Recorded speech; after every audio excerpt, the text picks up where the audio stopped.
This is how to gain weight fast for skinny women with a high metabolism without using Apetamin. This is me at 98 pounds when I was 20 in this picture from 2021. I am 5'9" for reference, so because I am a tall girly, it makes me being under triple digits even more insane. In this picture, I'm now sitting at 125 pounds, looking way healthier, and I'm finally starting to see a little bit of curves. So with the knowledge I gained from being a super skinny girl to where I am now, I wanna help you gain weight in all the right places. So we are going to specifically go through appetite, food, workouts, routine, and confidence. And by the end of this video, we're gonna have you looking like a baddie. I know for a lot of us, we tend to not have an appetite to eat so much throughout the day. And for some of us, we are able to stuff our faces and still not gain anything. So to fix both problems, here's what you need to consider in order to see different results: your timing, your plan or goal, and most importantly, having consistency and discipline. You are definitely going to hear me say those two words a lot throughout this video. Timing is important because you want to be able to consume your bulking calories in a day, which just means eating a surplus of calories on a daily basis, enough to consistently gain weight. Your maintenance calories refers to how many total calories you eat in a day to maintain your current weight. For example, let's say my maintenance calories are 2,300 to stay at 125 pounds. That means I have to eat 2,800 calories per day if I want to gain or bulk. And I know sometimes or some days we don't have an appetite to eat anything in the morning, but not eating at all shouldn't be an option either. So instead of eating a heavy breakfast, go for something light and easy, but still has high protein in it. For example, one of my favorite go-tos when I wake up is a Greek yogurt protein parfait bowl. I get the Oikos one from Costco, that's vanilla flavored, and that in itself already has 14 grams of protein. Now, I wanna get as much protein in as possible, so I take 1 scoop of my favorite protein powder. I typically go for either the cinnamon bun or peanut butter flavor. I get them from Iron Brothers Supplement. You can order it online and it ships right to your door. And you can use my code CoachKB for a discount. I'll put that down below in the description. I then add my favorite fruit, which is strawberry or any berry in that case, plus half a banana, and I top that off with granola, which has 11 grams of protein in it, some honey, and a little touch of cinnamon. This is also a good pre-workout snack right before hitting the gym. There's also overnight oats, protein cereals, cottage cheese on toast or avocado on toast, protein pancakes topped with fruit, dates with peanut butter in the middle. And I say incorporate fruit somewhere in there because it tends to make you hungry afterwards, allowing you to have that appetite to eat. After you've had some time to digest and build that hunger, you can now go into still a high protein but heavier breakfast. Avocado, eggs, meat, toast, whatever you want. Now, for the girlies who can stuff their faces, the same thing to consider is eating at the right times and allowing yourself time to digest. So that means getting up early and getting your first meal in before hitting noon and getting at least 4 meals in a day. You wanna make sure you have a plan with all of this, meaning setting a time of when you are going to eat and sticking to that time. So if you have work and you know your lunch break starts at 1 p.m., then you make sure you eat at 1 p.m. Meal prepping also helps with getting those timing goals in.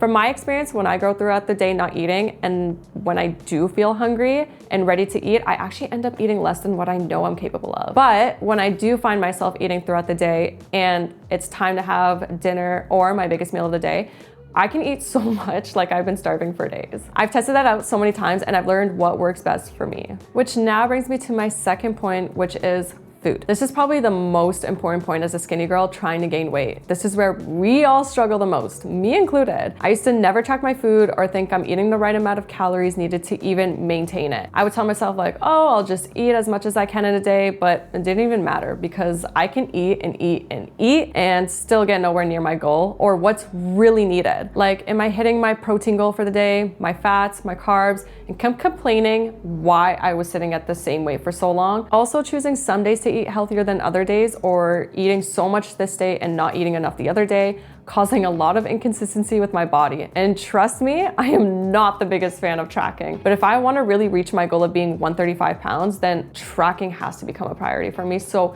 I know what areas I'm hitting and not. So right now I'm currently using the MyFitness app to track what I'm eating, but there are so many others that can be used. You can choose the one that fits for you or what you're comfortable with. You need to be eating in calorie high dense foods, which just means it's food where even a little bit gives you a lot of energy and can make you gain weight more easily.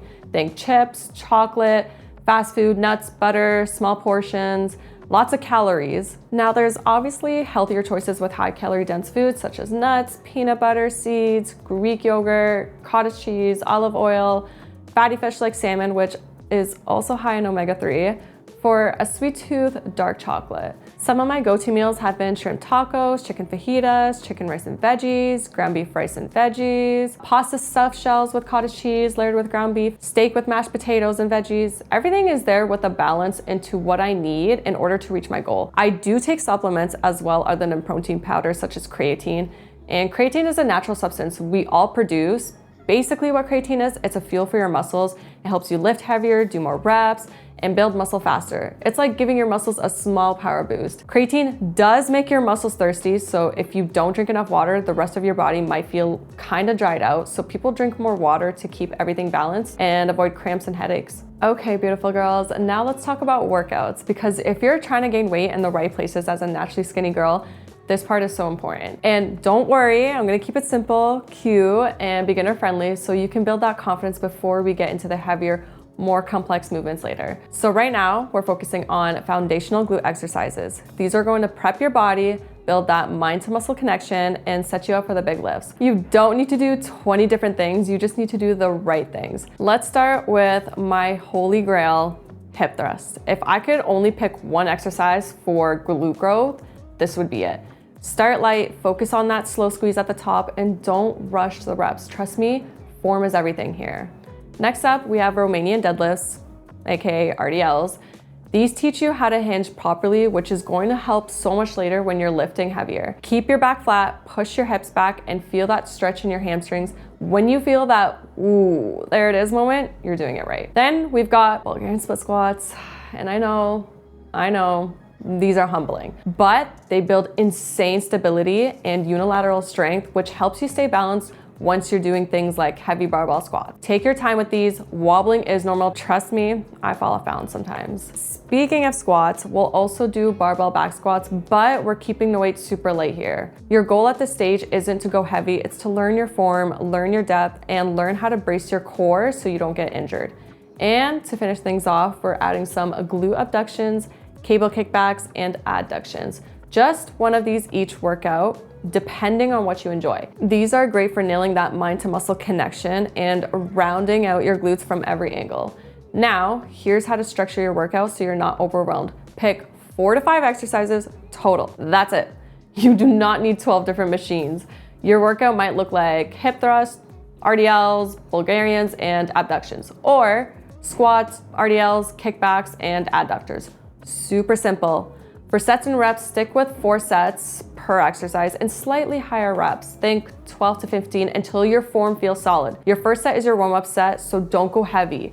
Once you're comfortable, then you start increasing your weight and dropping the reps a bit. Remember, the girls who grow aren't the girls who ego lift. They're the girls who move with intention and stay consistent. And most importantly, listen to your body. You want a good burn, not pain. Every rep should feel controlled. We're lifting, we're still composed, and we're not injuring ourselves trying to be superwoman on day one. So take your time, enjoy the process, fall in love with getting stronger, and trust me, this is where the glow up starts. Now let's talk about your routine, because gaining weight isn't just about eating more. You need structure, you need consistency, and you need a routine that actually works with your life. First, let's talk about workouts. I know we just covered that, but let's get into the structure of it being a part of your routine.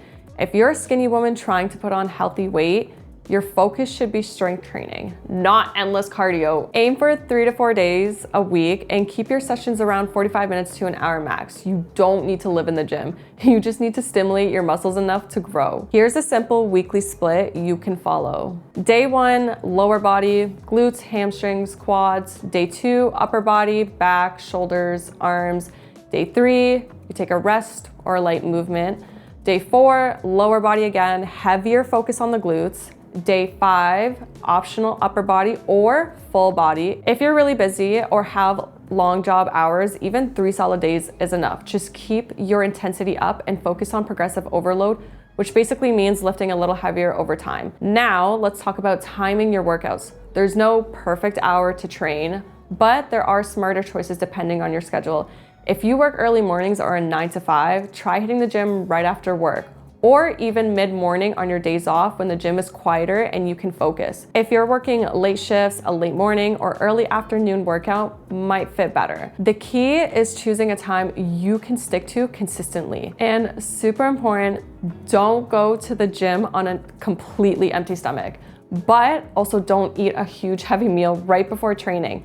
Both will kill your energy. Aim for something small but calorie dense, about 30 to 60 minutes before your workout, like a banana with peanut butter, yogurt, and granola, or a small smoothie, a rice cake, and you can spread anything on there, or even the yogurt parfait bowl I talked about earlier. Now let's do a few don'ts. Don't do long cardio sessions. Keep it up to 10 minutes max as a warm-up, or you can do the Stairmaster that still does a bit of cardio, but still a lot of emphasis put on your legs. Or try sticking to a dynamic warm-up, not static stretching. And I always preach mobility. So start off with some mobility, work to lubricate your joints and get them warmed up. Don't train every single day. Your muscles need rest to grow. Don't skip meals because you're busy. If your schedule is tight, prep your snacks or meals the night before. And don't change your routine every week. Stick to the same exercises for at least 4 to 6 weeks so your body can actually adapt and build muscle. And that's your routine. Keep it simple, keep it consistent, and make sure it works with your lifestyle and not someone else's. Now let's get into my absolute favorite part of this entire journey,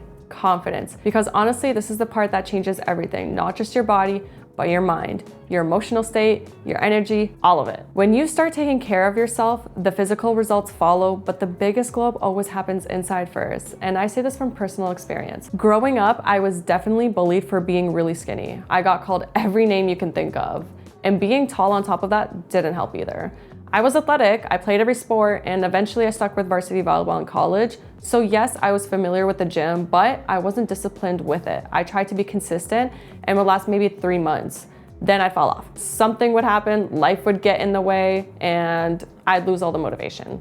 But one day I just hit that point where I was tired of feeling weak, tired of looking away, I didn't want to look, tired of not showing up for myself, and that day I put my foot down. I created a real routine and I committed to it. I showed up on days I absolutely did not want to, and those days, the tough days, are what built my discipline.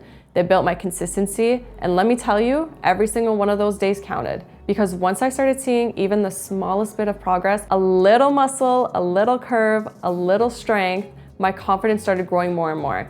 It was like watching a new version of myself come alive. So trust me when I say, when you start feeling your body, lifting weights and showing up for yourself, you begin to walk around with this quiet confidence. This sense of, I know who I am, I know my worth, and there is no better feeling as a woman. One thing that helped me was giving myself self-affirmations, simple things like, my body's allowed to grow, or I deserve to take up space. Speak to yourself with love and your actions will follow. And don't underestimate the power of a cute gym fit. You don't need anything expensive. There are so many affordable brands with amazing quality, but having a few outfits that make you feel good genuinely boosts your confidence and makes you excited to show up. And now, here's a before picture of me. Yeah, I wasn't really a baddie back then.